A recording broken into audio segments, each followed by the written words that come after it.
The doorman, who had worked faithfully for years, was unfairly fired, but the family he had helped so much decided to return the favor. The shrill sound of sirens tore through the marble night air, the Rosewood echoing through the narrow, dirty streets of the Corktown Gerald neighborhood. Hawkins, a 62-year-old man with gray hair and 17-year-old girl eyes, with tired looked eyes up from and his disheveled polished hair, mahogany desk, clutched the hand of her younger his lips brother, curved into Liam, a warm only smile 8 as he years saw old. the familiar figure Their of hearts Sophie beat Anderson, fast as they a hid young in the marketing shadows of an executive, alleyway, emerged waiting from for the the police elevator. patrol to pass by. "Good without evening, Miss noticing Anderson," them. Gerald greeted, "Mia, his voice husky I'm hungry." but welcoming. Liam "Did you work whispered, late again?" his small body trembling Sophie against sighed, hers, adjusting the strap of her leather bag on her shoulder. "As usual, Mr. Hawkins. Sometimes I wonder if I'll ever get out of the office before dark." Gerald laughed softly, his eyes shining with a mixture of compassion and admiration. "Well, at least you have company. I'll be here until midnight, as usual." Sophie paused, frowning. "You know, Mr. Hawkins, you didn't have to do such long shifts at your age. You're not up to it anymore." The old doorman shrugged, a resigned smile on his wrinkled face. "Ah, but what would I do at home? Here, at least. I can be useful. And, who knows, maybe stop young working women like you from getting stuck in the elevator in the middle of the night?" Sophie laughed, but there was a hint of concern in her eyes. She had known Gerald for 5 years, since he had started working at the advertising agency on the 15th floor. Over that time, he had become a constant and comforting presence in her hectic life. "Well, good night then, Mr. Hawkins. Don't work too hard," Sophie said, heading for the revolving door. "Same to you, Miss Anderson. Be careful out there." As Sophie disappeared into the Chicago night, Gerald turned his attention to the empty lobby. His eyes roamed over the marble walls, the silent elevators, the well-kept plants in the corners. This building had been his second home for more than 3 decades. He knew every corner, every sound, every person who walked through those doors. But lately, something was changing. Gerald could feel it in the air, in the furtive glances that some executives cast in his direction, in the whispers that stopped abruptly when he approached. Something was happening, and he had an uneasy feeling that it wasn't good. Shaking his head to clear away these dark thoughts, Gerald turned his attention to the pile of mail that needed to be organized. As he worked, his mind wandered to the countless faces he had seen pass through those doors over the years. Entire families he had seen grow up, executives who had risen and fallen, friendships that had been formed and broken up. Among all these faces, there was one that stood out, that of Jack Anderson, Sophie's father. Jack was a burly man with an easy smile and an infectious laugh.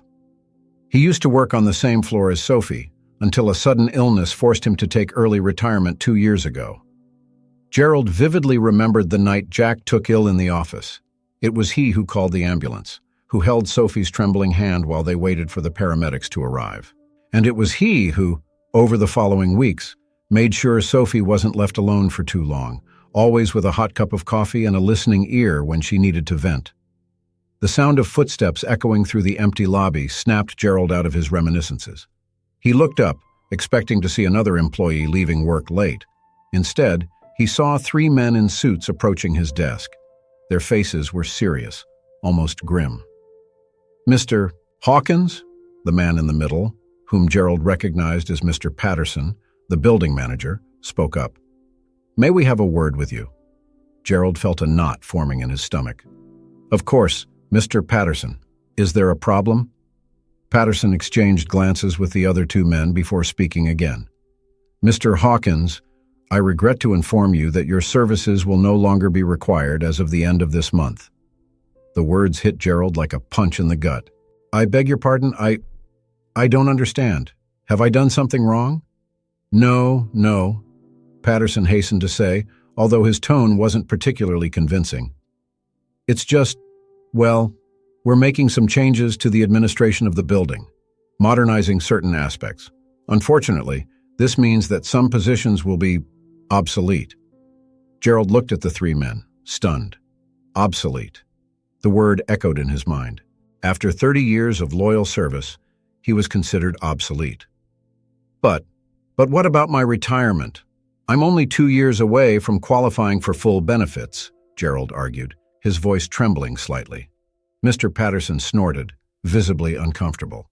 "Well, about that, Unfortunately, due to the nature of the termination, you won't qualify for full benefits, but we are prepared to offer a severance package." Gerald felt as if the ground was disappearing from under his feet. 30 years of dedication, of lost nights, of holidays worked, all reduced to a severance package. I need some time to process this," Gerald finally managed to say, his voice hoarse with restrained emotion. Patterson nodded, looking relieved to be done with the conversation. Sure. Take all the time you need. We'll talk about the details again soon." With that, the three men turned and left, leaving Gerald alone in the vast lobby. The silence that followed was deafening. Gerald looked around at the place he had considered his second home for so long. Now everything seemed cold and strange. Slowly, he got up from his chair and walked over to the large window overlooking the street.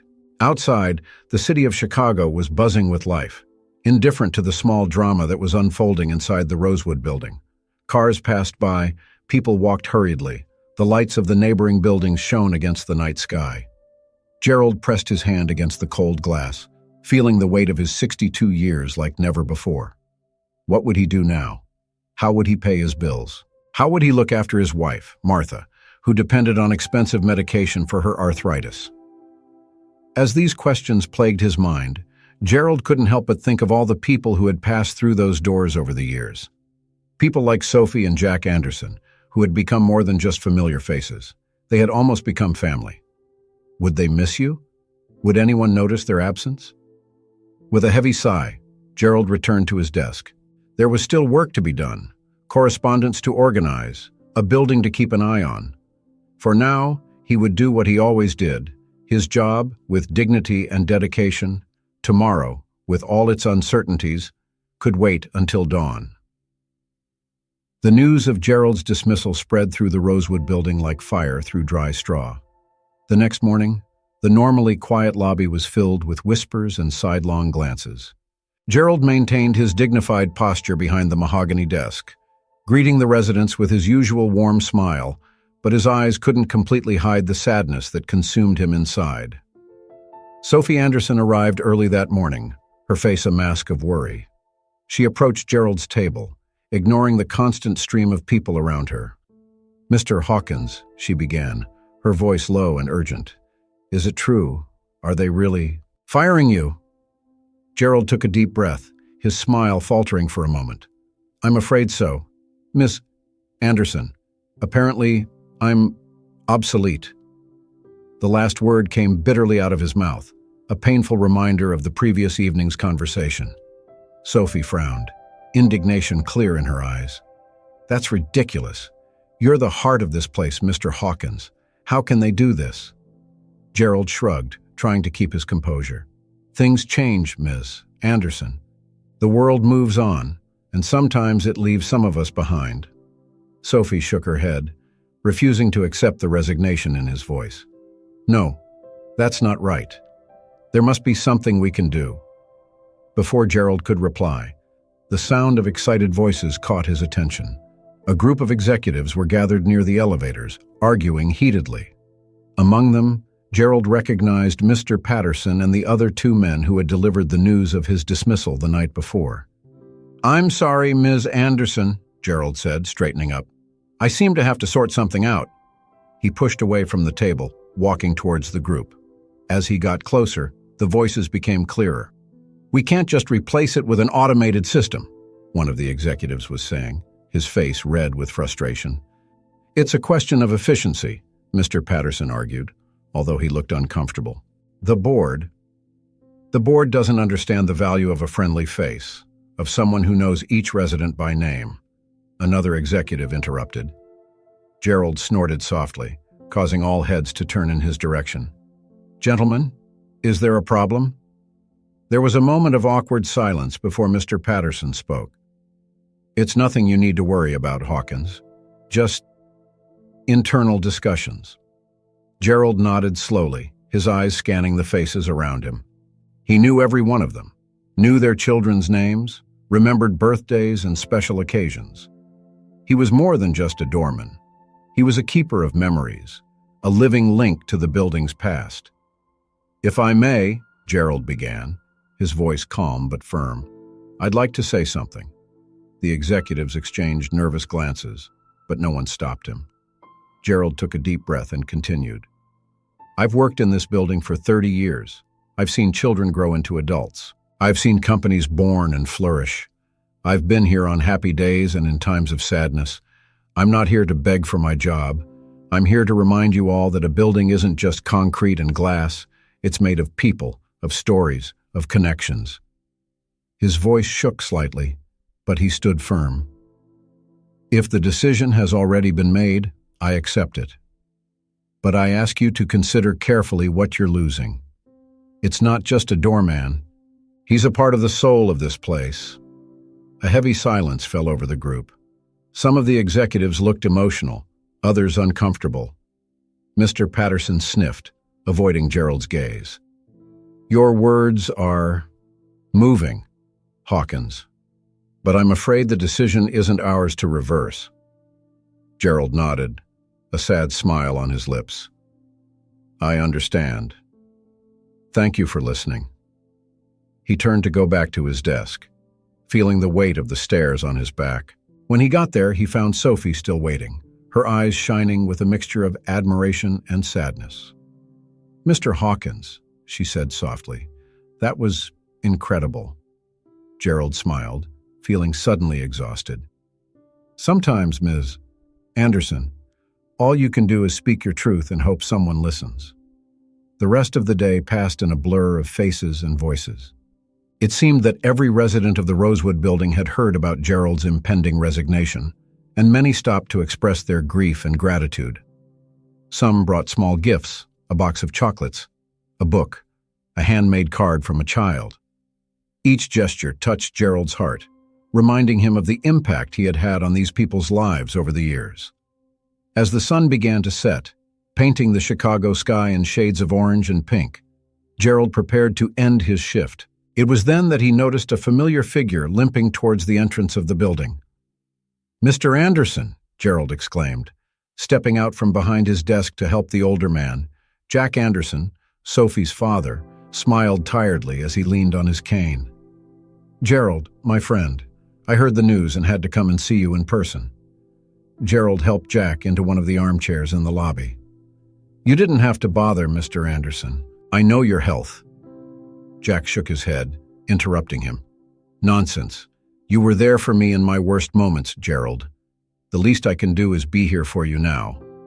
The two men sat side by side, watching the movement in the lobby. For a moment, they were silent, each lost in their own memories. "You know," Jack finally said, his voice low and reflective, "when I had that heart attack 2 years ago, it was you who saved my life." Gerald turned to look at him, surprised. "I just called the ambulance, Mr. Anderson. The doctors—" "No, Gerald," Jack insisted. "It wasn't just that. You stayed with me, kept me calm. And then you looked after my Sophie when I couldn't. That's priceless." Gerald felt a knot forming in his throat. "I just did what anyone would do." Jack smiled, putting a hand on Gerald's shoulder. "No, my friend. You did what only Gerald Hawkins would do. And that's why I can't stand by and watch you get treated like this." Gerald frowned, confused. "What do you mean?" Jack straightened up, a determined glint in his eyes. "I mean that I'm not going to let 30 years of dedication be thrown away like this. I have some contacts in the building management. I'll make some calls, see what I can do." "Mr. Anderson, I can't ask you to—" "You're not asking," Jack interrupted, his voice firm. "I'm offering. It's the least I can do after everything you've done for me and my family." Gerald felt a wave of emotion wash over him. He looked at Jack, this man he had seen go through so many difficulties and still find the strength to help others. "Thank you," Gerald managed to say, his voice breaking. Jack smiled, patting Gerald on the shoulder. "Don't thank me yet. We don't know if it will work, but I promise I'll do my best." As the sun set completely, casting long shadows across the lobby, Gerald felt a small flame of hope ignite in his chest. Maybe, just maybe, his story in the Rosewood building had not yet come to an end. The morning sun had barely begun to gild the Chicago skyline when Gerald Hawkins arrived at the Rosewood building. The streets were still quiet, with only a few early risers hurrying along the sidewalk. Gerald stopped for a moment in front of the imposing glass and steel structure, its familiar silhouette jagged against the pink and orange sky. For 30 years, this site had been the prelude to his day. Now, each morning brought with it a weight of uncertainty. Sighing deeply, Gerald entered the lobby. The familiar aroma of freshly brewed coffee from the coffee shop on the first floor greeted him, mixed with the subtle smell of cleaning products. Melissa, the morning shift barista, waved to him from behind the counter. "Good morning, Mr. Hawkins. The usual?" Gerald smiled, grateful for the normality of the moment. "Good morning, Melissa. Yes, please." While Melissa prepared her coffee, Gerald made his way to his desk.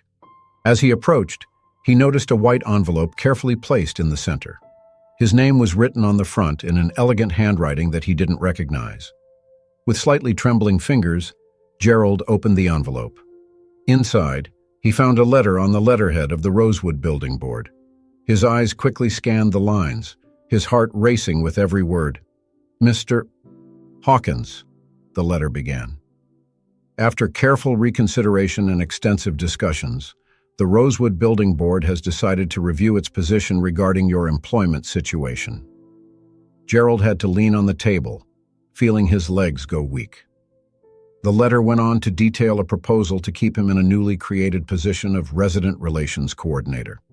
The new role would combine his current responsibilities with an additional focus on community events and welcome programs for new residents. "We believe your experience and unique connection to our community are invaluable assets," the letter concluded. "We hope you will consider this offer and continue to be an integral part of the Rosewood family." Gerald reread the letter 3 times, hardly believing his eyes. Then he noticed a handwritten note at the bottom of the page. "Gerald, I hope this helps. You deserve this and much more. Jack."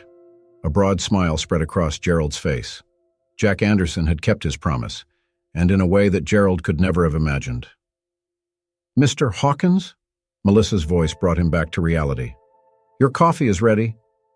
Gerald turned around, still smiling. "Thank you, Melissa. And you know what? Today is on me. In fact, the coffee is on me for all the morning shift employees." Melissa blinked in surprise. "Wow, thanks. Did something good happen?" "You could say that," Gerald replied, his eyes twinkling. "Let's just say that sometimes life surprises us in the best possible way." As the day progressed, the lobby of the Rosewood building gradually came to life. Rushing executives, families leaving for the weekend, delivery men carrying packages. The constant flow of people was like a familiar symphony to Gerald. But today, each interaction seemed brighter, more meaningful. Around midday, Gerald saw a familiar figure enter the lobby. Sophie Anderson, in her impeccable suit and leather briefcase, looked worried as she approached his desk. "Mr. Hawkins," she began hesitantly, "I wanted to see how you were. After everything that's happened." Gerald smiled, his eyes twinkling. "Actually, Miss Anderson, I'm very well, better than I've been in a long time, in fact." Sophie frowned, confused. "But the resignation—" "Oh, about that," Gerald said, leaning forward as if he were about to share a secret. "It seems there's been a change of plan." He then told Sophie about the letter, the new position, and his father's intervention. As he spoke, Sophie's face lit up from worry to joy. "Oh, Mr. Hawkins, this is wonderful!" she exclaimed, almost jumping with excitement. "I knew Dad was up to something, but I didn't imagine it would be this. I'm so happy for you." Gerald nodded, feeling a wave of gratitude. "Your father is a remarkable man, Miss Anderson. Just like you." Sophie blushed slightly, but before she could reply, a commotion near the elevators caught their attention. A group of executives, led by Mr. Patterson, was approaching Gerald's desk. "Mr. Hawkins," Mr. Patterson spoke, his tone formal but not hostile. "I assume you received our letter this morning." Gerald stood up, straightening his posture. "Yes, Mr. Patterson. I received it and read it very carefully." Patterson nodded, looking slightly uncomfortable. Well, we'd like to discuss the details with you if you have a moment. Gerald looked at Sophie, who gave him an encouraging smile, and then back at Patterson. Of course, sir. I'm on hand. As Gerald followed the group into a nearby conference room, he couldn't help but notice the curious looks from the other residents and staff. Clearly, news of his near dismissal had spread, and now everyone was speculating about what was going on. In the conference room, Gerald sat facing Patterson and the other executives. For a moment, there was a tense silence, broken only by the gentle hum of the air conditioning. Mr. Hawkins, Patterson finally began. First of all, I'd like to apologize for the way the situation was handled earlier. It was hasty on our part. Gerald nodded, maintaining a neutral expression. I understand, Mr. Patterson. Change is always challenging. Patterson seemed to relax a little at Gerald's diplomatic response. Yes, well, after further consideration and some persuasive interventions, we recognize that your contribution to the Rosewood building goes far beyond your current duties.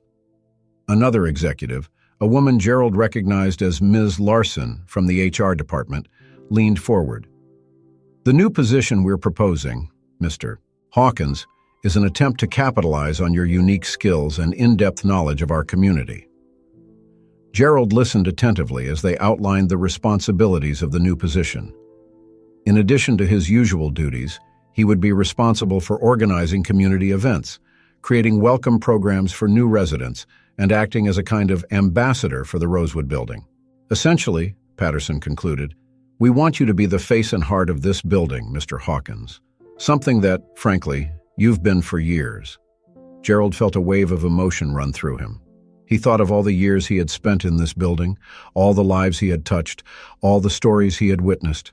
And now, instead of being discarded, he was being invited to deepen his involvement with this community even further. I'm honored, Gerald finally managed to say, his voice slightly choked, and grateful for the opportunity. Patterson smiled, looking genuinely relieved. So, can we consider that you accept the offer? Gerald looked at every face in the room, seeing a mixture of expectation and hope. He thought of Jack Anderson, of Sophie, of all the residents who had expressed their support over the last few days. He thought of his wife, Martha, and the relief she would feel knowing that her future was secure. With a broad smile, Gerald extended his hand to Patterson. Yes, Mr. Patterson, I accept with pleasure. As he shook Patterson's hand, sawing through the agreement, Gerald felt as if an enormous weight had been lifted from his shoulders.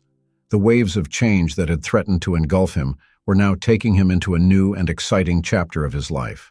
On leaving the conference room, Gerald was greeted by a lobby full of anxious faces. Sophie was at the front, her eyes shining with anticipation. With a beaming smile, Gerald held up his thumbs, and a wave of applause and cheers filled the air. At that moment, surrounded by the warmth and support of a community he had helped to build over 3 decades, Gerald Hawkins knew he was exactly where he was supposed to be. The Rosewood building wasn't just his workplace, it was his home, his family, and now, more than ever, he was ready to embrace his role as the true guardian of this special place. The weeks following Gerald's promotion were a whirlwind of activity in the Rosewood building. The lobby, once a place of passage, became the epicenter of a renewed community. Gerald, in his new role as Resident Relations Coordinator, embraced his responsibilities with a contagious enthusiasm that seemed to rejuvenate not only him, but the entire building. On a sunny Saturday morning, Gerald was standing in the center of the lobby, overseeing preparations for the first major event under his coordination, a community breakfast for all Rosewood residents. Tables decorated with white tablecloths and delicate floral arrangements formed an elegant semicircle, while the aroma of fresh coffee and freshly baked croissants filled the air. Mr. Hawkins! Sophie Anderson's excited voice echoed through the lobby as she approached, carrying a box full of leaflets. I brought the flyers for the new recycling program. Where should I put them? Gerald smiled, feeling a surge of pride. The recycling program had been Sophie's idea, an initiative he had readily embraced as part of his efforts to make Rosewood not only a more united community, but also a more environmentally conscious one. Oh, excellent, Ms. Anderson. You can put them on the table near the entrance. That way, all the residents will be able to pick one up when they arrive. While Sophie was organizing the leaflets, Gerald noticed an older man hesitantly approaching the breakfast area. He recognized him as Mr. Abernathy, a reclusive resident of the 17th floor who was rarely seen outside his apartment. "Mr. Abernathy," Gerald greeted him warmly, approaching. "What a pleasure to see you here this morning." Mr. Abernathy seemed surprised to be recognized. "Ah, hello. I heard about this event and thought I'd take a look." Gerald smiled gently. "We're so glad you could come. Please help yourself. We have a wonderful range of options for breakfast." As he guided Mr. Abernathy to the food table, Gerald made a point of introducing him to some of the other residents. To his surprise and delight, Mr. Abernathy soon found himself engaged in a lively conversation about gardening with a young family from the 12th floor. As more residents arrived, the lobby came alive with the buzz of conversation and laughter.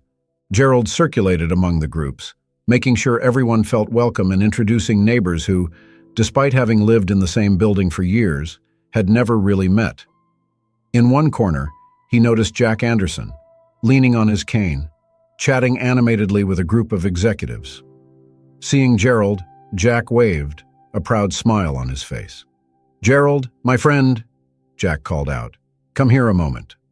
Gerald approached, greeting the group with a warm smile. "I was just telling these gentlemen about your idea for the intergenerational mentoring program," Jack said, giving Gerald a complicit wink.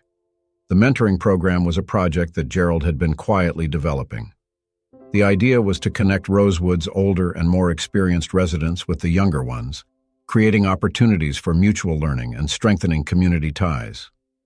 "Oh yes," Gerald said, feeling a mixture of pride and nervousness. "It's still in the planning stages, but the idea is to tap into the wealth of experience and knowledge we have here at Rosewood." One of the executives, a middle-aged woman with gray hair and keen eyes, leaned in with interest. "That sounds fascinating, Mr. Hawkins. How exactly would it work?" Gerald explained the concept, describing how he envisioned mentoring sessions, workshops, and even collaborative projects between the participants. As he spoke, he noticed the looks of approval and growing interest in the group. "You know," said the executive, "my company has a social responsibility program. We could consider sponsoring something like this." Gerald felt his heart race at the possibility. "That would be wonderful, Mrs. Dr. Eleanor Reeves," she introduced herself, holding out her hand. "I'm CEO of Reeves Pharmaceuticals. I'd love to discuss this further another time." As he exchanged cards with Dr. Reeves, Gerald couldn't help but feel a wave of gratitude. Just a few weeks ago, he was facing the prospect of losing his job. Now, he was at the center of a community transformation, with possibilities opening up in every direction. The rest of the morning passed in a flurry of activity. Gerald mediated an impromptu discussion about the possibility of creating a community garden on the terrace, helped resolve a minor dispute over parking spaces between two neighbors, and even gave some cooking tips to a group of young professionals who admitted they had never cooked anything but instant noodles. When the event finally began to disperse, Gerald found himself sitting on one of the sofas in the lobby, exhausted but deeply satisfied. Sophie joined him, handing him a cup of tea. "Mr. Hawkins," she said, her tone mixing admiration and affection. "That was amazing. You've really transformed this place." Gerald took a sip of his tea, feeling the warmth spread through his tired body. "Thank you, Ms. Anderson, but I didn't do it alone. Every single person here has contributed to making Rosewood what it is." Sophie smiled, nodding. "Still, it was your vision that brought everyone together. You know, when Dad told me about your idea to intervene with the board, I confess I was skeptical. I thought that, at best, we'd be able to keep your original job. But this is something completely new and wonderful." Gerald reflected on Sophie's words, remembering the sense of despair he had felt when he was informed of his imminent dismissal. How could life change so drastically in such a short space of time? "Sometimes," he said softly, "we need to face the possibility of losing something to really understand its value. This experience has made me realize that Rosewood is not just a building or a job to me. It's a community, a family." Sophie gently placed her hand on Gerald's. And you are the heart of that family, Mr. Hawkins. We all feel it. At that moment, Mr. Patterson approached, looking slightly uncomfortable but determined. Mr. Hawkins, he began, I wanted to congratulate you on the success of this morning's event. It was really impressive. Gerald stood up, extending his hand to Patterson. Thank you, Mr. Patterson. I'm glad you enjoyed it. Patterson shook Gerald's hand, a small smile forming on his lips. You know, when we proposed this new position, I wasn't sure how it would work, but you've exceeded all expectations. Rosewood, well, it feels like a different place now. Gerald felt a wave of emotion when he heard those words. Thank you, Mr. Patterson. That means a lot to me. As Patterson walked away, Gerald turned to Sophie, his eyes shining with a new determination. You know, Miss Anderson, I think we're just getting started. There's so much we can do here, so many lives we can touch. Sophie smiled, her face reflecting Gerald's enthusiasm. I can't wait to see what comes next, Mr. Hawkins. As the afternoon sun bathed the lobby in golden light, Gerald looked around at the space he knew so well, but which now seemed full of new possibilities. The Rosewood building had always been more than just his place of work. Now, more than ever, it was the stage where he could make a difference. One day at a time, one person at a time. With a smile on his lips and a heart full of gratitude, Gerald Hawkins prepared to face the new challenges and opportunities that awaited him. The future, once uncertain and frightening, now shone with promise and potential. Fall had arrived in Chicago, painting the trees around the Rosewood building in shades of red and gold. Gerald Hawkins watched the changing seasons through the huge windows of the lobby, reflecting on how his own life had transformed in recent months. The intergenerational mentoring program was about to be launched, with the enthusiastic support of Dr. Eleanor Reeves and her pharmaceutical company. The Rosewood community seemed more alive and united than ever. That Monday morning, Gerald arrived at work early, eager to finalize the last details of the program's launch. While organizing some papers on his desk, he noticed Sophie Anderson hurrying into the lobby, her face pale and her eyes red. Ms. Anderson? Gerald called out, immediately concerned. Is everything all right? Sophie approached the desk, trying to keep her composure, but Gerald could see that she was on the verge of tears. Mr. Hawkins, she began, her voice shaking. It's my father. He had another heart attack last night. He's in hospital now. Gerald felt as if the ground had disappeared beneath his feet. Jack Anderson, the man who had saved his job and become a great friend, was once again fighting for his life. Oh, my God, Gerald murmured, coming around the table to stand next to Sophie. How is he? Sophie shook her head, the tears finally falling. They say it's serious. They're doing tests, but... She couldn't finish the sentence, sobbing silently. Gerald wrapped her in a comforting hug, feeling the weight of the situation. Shh, it's all right. Your father is strong. He'll get over it. After a few moments, Sophie pulled away, wiping away her tears. I just came to pick up some documents I need to sign at the hospital. I didn't want anyone to see me like this. Gerald nodded understandingly. Don't worry about it. I'll get the documents for you.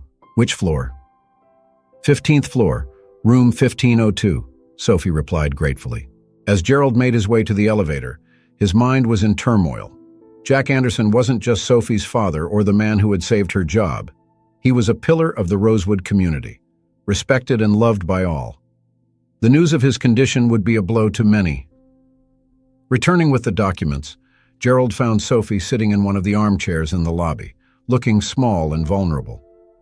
Here they are, Miss Anderson, he said softly, handing her the folder. Is there anything else I can do? Sophie looked at him, her eyes full of gratitude and fear. Actually, Mr. Hawkins, there is... I don't know how long I'll need to stay in hospital. Could you take care of things around here? The launch of the mentoring program, the community events? Gerald put a comforting hand on Sophie's shoulder. Don't worry about any of that. I'll take care of everything. You just concentrate on your father now. Sophie nodded, standing up. Thank you, Mr. Hawkins. I don't know what we'd do without you." As Sophie hurried out of the building, Gerald felt the weight of responsibility on his shoulders. It wasn't just a question of taking care of events and programs. It was about keeping the community together in a time of crisis. In the hours that followed, Gerald worked tirelessly. He rearranged schedules, made calls, and ensured that everything kept running smoothly. But most importantly, he made sure that every Rosewood resident was informed of Jack's condition, always with tact and discretion. By the afternoon, the lobby of the Rosewood had turned into an impromptu support center. Residents from all floors stopped by to express their concerns and offer help.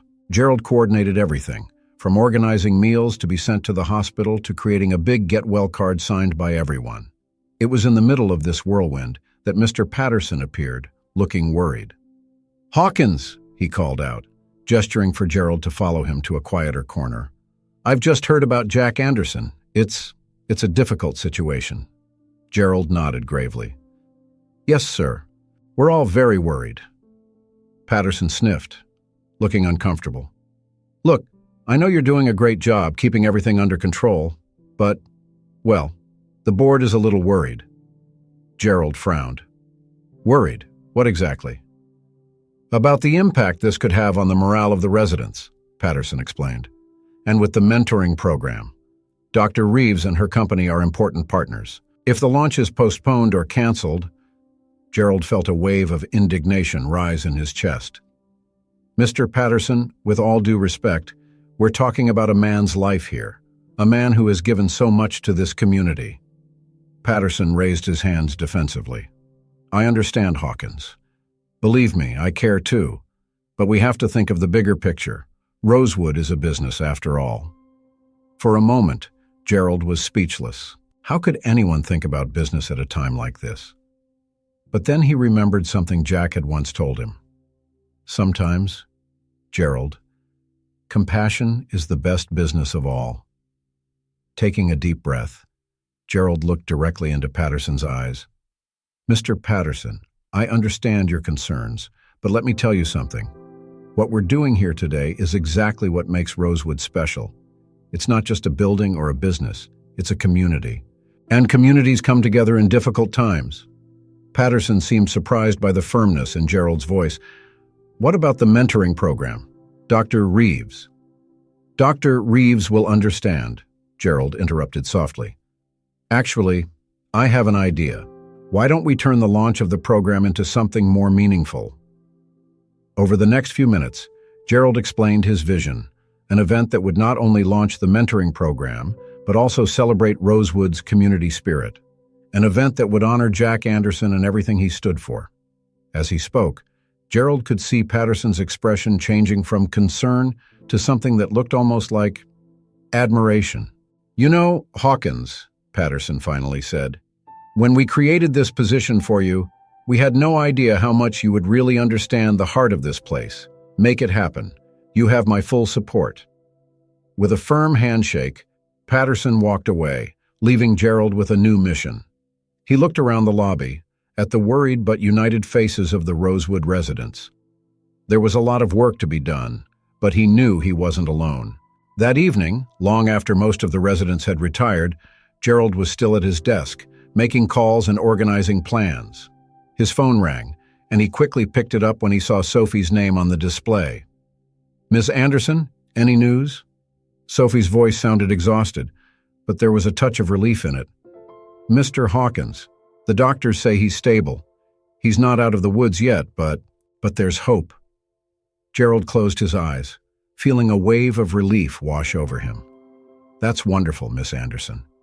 Absolutely wonderful." There was a pause, and then Sophie spoke again, her voice tinged with emotion. "Mr. Hawkins, Gerald, I've heard about everything you've done today, how you mobilized everyone, how you took care of everything. I don't know how to thank you." Gerald felt a lump in his throat. "There's no need for thanks, Sophie. It's what we do for family." After hanging up, Gerald looked out of the lobby window at the city lights of Chicago shining in the night.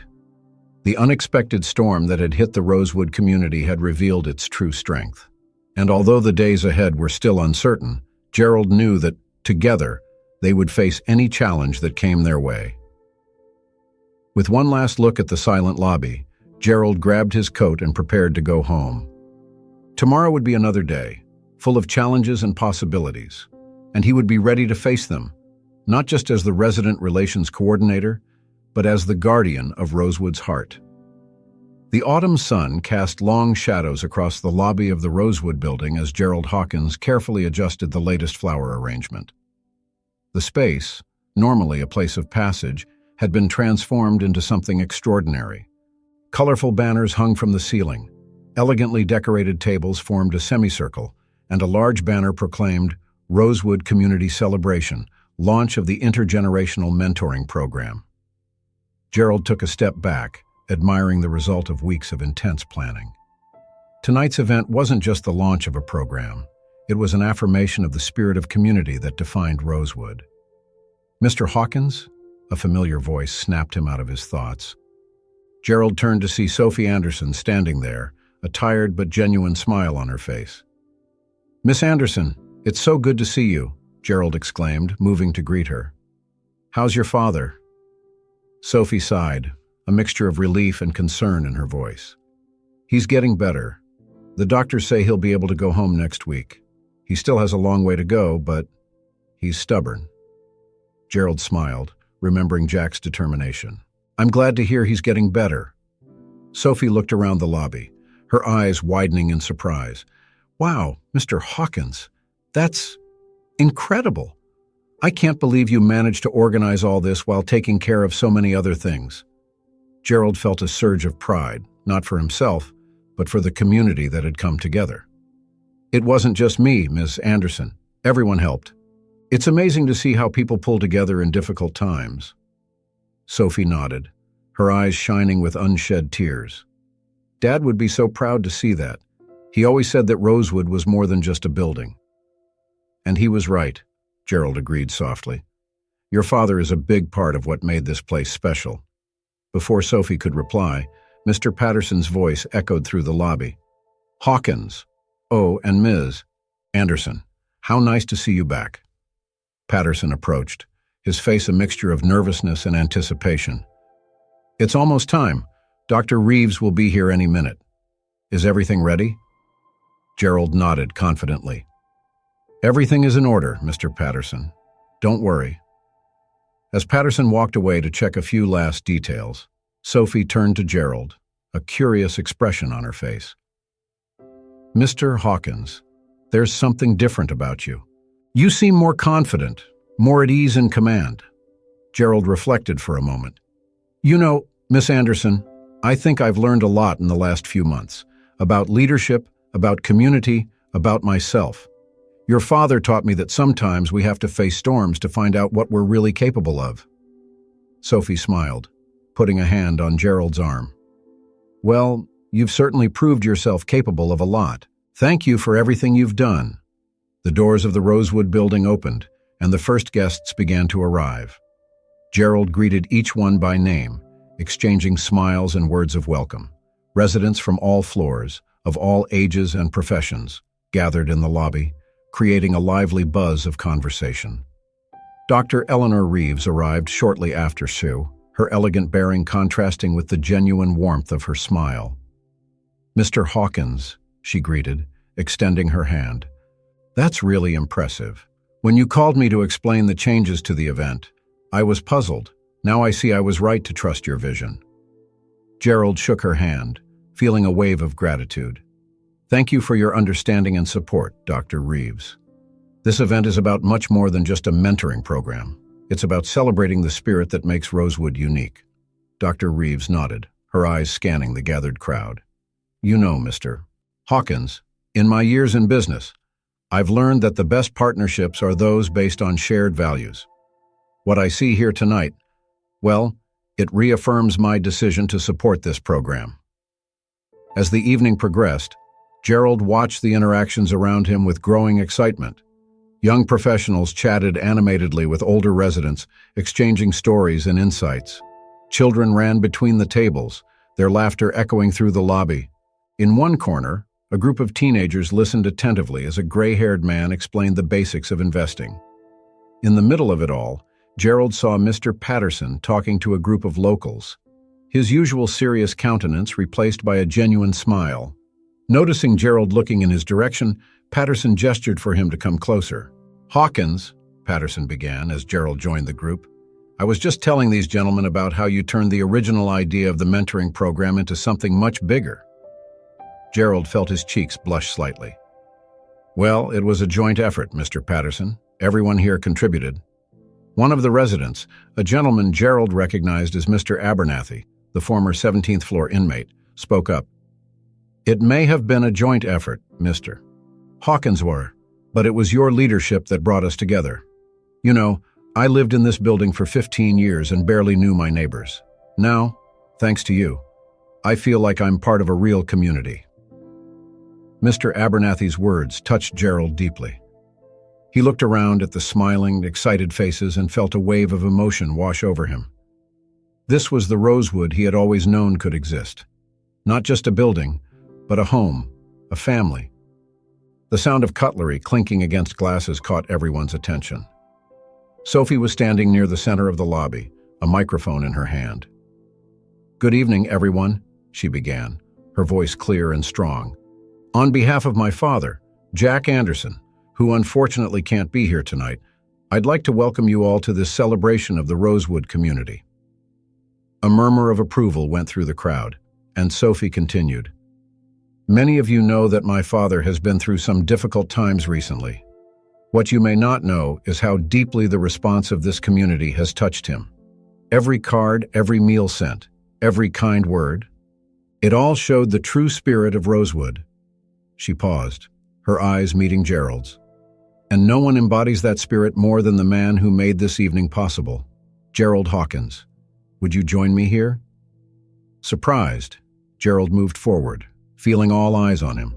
Sophie smiled, handing him the microphone. "Mr. Hawkins," she said, her voice charged with emotion, "on behalf of all the residents of Rosewood, we would like to express our deep gratitude for everything you have done and continue to do for this community." Gerald was momentarily speechless, staring at the sea of smiling faces in front of him. Finally, he found his voice. "I am deeply touched, but the truth is that the spirit of Rosewood has always been here, in each and every one of you. All I've done is remind us all of the power we have when we come together." He paused, feeling the weight of the moment. This mentoring program we're launching today isn't just about sharing knowledge. It's about building bridges between generations, about creating connections that enrich our lives. It's about turning a building into a home. As Gerald spoke, he saw tears in the eyes of some of the older residents, beaming smiles on the faces of the younger ones. He saw Mr. Patterson nodding approvingly, Dr. Reeves smiling with admiration. "Rosewood has always been more than just a place to live," Gerald concluded, his voice full of emotion. "It's a place to belong. And together, we will continue to build this community, day after day, story after story." A deafening applause erupted in the lobby. Gerald felt Sophie put a hand on his shoulder, her face glowing with pride. As the applause died down, Dr. Reeves approached, a warm smile on her face. "Mr. Hawkins," she said, holding out her hand. "After seeing this, I have no doubt that we made the right choice in partnering with Rosewood. In fact, I'd like to discuss the possibility of expanding our support, perhaps even replicating this model in other buildings." Gerald shook her hand, feeling a mixture of pride and humility. "It would be an honor, Dr. Reeves. Together, we can create something truly special." As the evening progressed, Gerald circulated around the lobby, listening to stories, sharing laughs, and occasionally wiping away a discreet tear. Every interaction, every smile, every hug was a reminder of the miracle they had created together. At the end of the evening, when the last guest had left and the lobby was silent again, Gerald paused for a moment, looking around. The space seemed different now, imbued with a new energy, new possibilities. With a soft smile, Gerald grabbed his coat and got ready to go home. Tomorrow would be a new day, full of new challenges and opportunities. But now he knew, more than ever, that no matter what the future held, the Rosewood family would face it together. Spring had arrived in Chicago, bringing with it a renewed sense of hope and possibility. In the Rosewood building, this feeling was even more palpable. The lobby, once just a place to pass through, was now buzzing with activity and life. Gerald Hawkins watched the scene before him with a mixture of pride and nostalgia. It had been exactly a year since that fateful night when he had almost lost his job. Now, standing there, seeing the fruits of a year's hard work and dedication, it was hard to believe how much things had changed. The intergenerational mentoring program had become a huge success, not just in Rosewood, but in several other buildings in the city. Gerald's vision, combined with the financial and logistical support of Dr. Eleanor Reeves, had created something truly transformative. "Mr. Hawkins!" The excited voice of a young boy brought Gerald out of his thoughts. It was Miguel, a 17-year-old student who lived on the 10th floor with his parents. "Look at this." Miguel held out a piece of paper, his face beaming with pride. It was an acceptance letter to the University of Chicago. Gerald smiled broadly, placing a hand on the young man's shoulder. "Miguel, that's wonderful. Congratulations." "It's all thanks to you and the mentoring program," Miguel said, thrilled. "Mr. Abernathy helped me so much with the admissions essays and the letters of recommendation. I would never have made it without his help." Gerald felt his heart fill with joy. Mr. Abernathy, once a recluse, was now one of the program's most active mentors. Seeing how both mentor and mentee had flourished was living proof of the power of community. As Miguel walked away to share the news with other residents, Gerald noticed Sophie Anderson entering the lobby, accompanied by her father, Jack. Although still using a cane, Jack looked much stronger and healthier than a few months ago. "Gerald, my friend," Jack called out, his smile as warm as ever. "Ready for the big night?" Gerald laughed, feeling a twinge of nervousness. "As ready as I can be, Jack. I still can't believe we're going to do it." Sophie smiled, giving Gerald's arm a reassuring pat. "You deserve this, Mr. Hawkins. More than anyone." The big night they were referring to was an awards ceremony for the Chicago Building Managers Association. Gerald's work at Rosewood had caught the attention of the city's real estate community, and he was about to receive an award for innovation in community management. But for Gerald, the real prize was seeing Rosewood thrive. The rooftop community garden, an idea hatched at that first residents' meeting, was now a green oasis in the heart of the city. The recycling program started by Sophie had expanded, making Rosewood a model of urban sustainability. More importantly, the community spirit that Gerald had nurtured permeated every aspect of life in the building. It wasn't unusual to see neighbors sharing meals, looking after each other's children, or simply stopping for a friendly chat in the lobby. As the time for the ceremony approached, Gerald retired to his office to prepare. Looking around the small room, his eyes landed on a framed photograph on his desk. It was a group photo taken on the day the mentoring program was launched, with all the Rosewood residents gathered in the lobby, beaming smiles on their faces. A soft knock on the door interrupted his thoughts. It was Mr. Patterson. "Hawkins," he said, entering the room. "Can I have a word?" Gerald nodded, indicating a chair. "Of course, Mr. Patterson. What can I do for you?" Patterson sat down, looking a little uncomfortable. "Well, I wanted to talk to you before the ceremony. To be honest, I came to apologize." Gerald frowned, surprised. "Apologize? For what?" "For almost making the biggest mistake of my career," Patterson said, his voice heavy with emotion. "When we decided to fire you last year, I was only thinking about numbers and efficiency. I didn't see what you really meant to this place, to these people." Gerald was momentarily speechless, touched by Patterson's sincerity. Patterson continued, "What you've done here at Rosewood, well, it's nothing short of extraordinary. You didn't just save your job, Hawkins.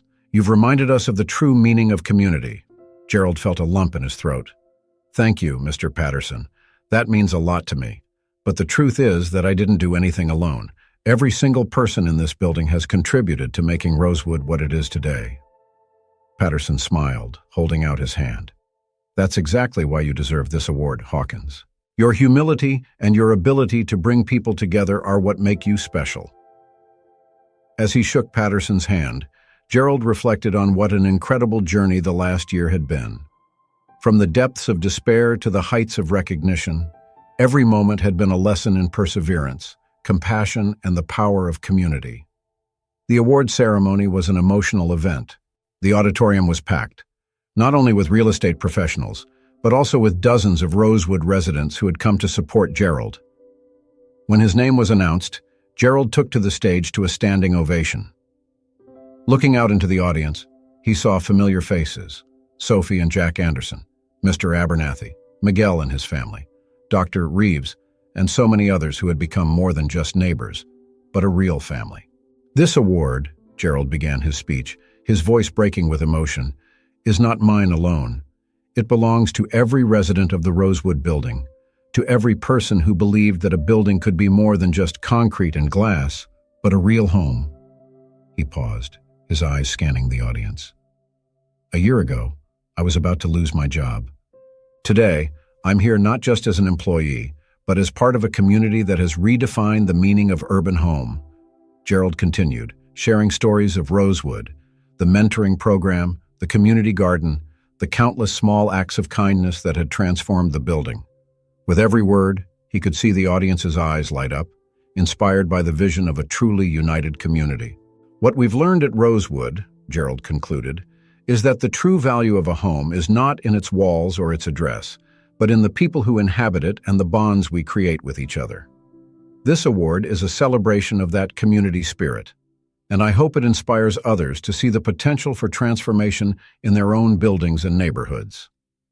As Gerald left the stage, he was enveloped in a collective hug from the Rosewood residents. Tears of joy, laughter, and words of gratitude mixed in a cacophony of emotions. Later that evening, back in the lobby of Rosewood, a small celebration was improvised. Champagne was opened, snacks were shared, and stories were told until the early hours. Gerald watched everything with a serene smile. He saw Sophie talking animatedly with Dr. Reeves about expanding the mentoring program to local schools. Jack Anderson was sitting with a group of young people, sharing their life experiences. Mr. Abernathy, once so reclusive, was now the center of attention, telling jokes and making everyone laugh. In a moment of stillness, Gerald moved a little away, stopping by the large window overlooking the city. Chicago shone under the night sky, a sea of lights and possibilities. "A penny for your thoughts," said a soft voice behind him. It was Martha, his wife, who had come for the ceremony. Gerald smiled, pulling her close. "I was just thinking about how funny life is. A year ago, I thought I was losing everything. Now I realize I've gained more than I could ever have imagined." Martha nodded, resting her head on his shoulder. "You always saw the best in people, Gerald. Now, you've helped everyone to see the best in themselves and in each other." Gerald looked once again at the party in progress, at the smiling faces and the animated conversations. This was the real prize, not the statuette in their hands, but the sense of purpose and community they had built together. "You know," he said softly, "I think I've finally understood what it means to be a true custodian. It's not just about looking after a building. It's about looking after the people, the stories, the dreams that live inside it." Martha smiled, squeezing his hand. "And you've done it wonderfully, my love." As the couple watched the scene before them, Gerald felt a deep sense of peace and fulfillment. The Rosewood building was not just their workplace or even their second home. It was a living testimony to the power of compassion, community, and perseverance. And as the evening wore on, with laughter and conversation echoing through the lobby, Gerald knew that no matter what the future held, the spirit of Rosewood, the spirit of family, of home, of community, would continue to flourish and inspire for many years to come. Did this narrative stir your emotions? Don't forget to express your approval with a like. Take advantage of the Super Thanks feature, available just below the video, to offer direct support to the channel and contribute to the production of more fascinating content. Subscribe and remember to activate the bell to stay up to date with all the latest updates. And attention, a new exciting story is already ready to be displayed on your screen. Your participation means a lot to me, and I hope to count on your presence soon. Thank you very much for dedicating your time to this video.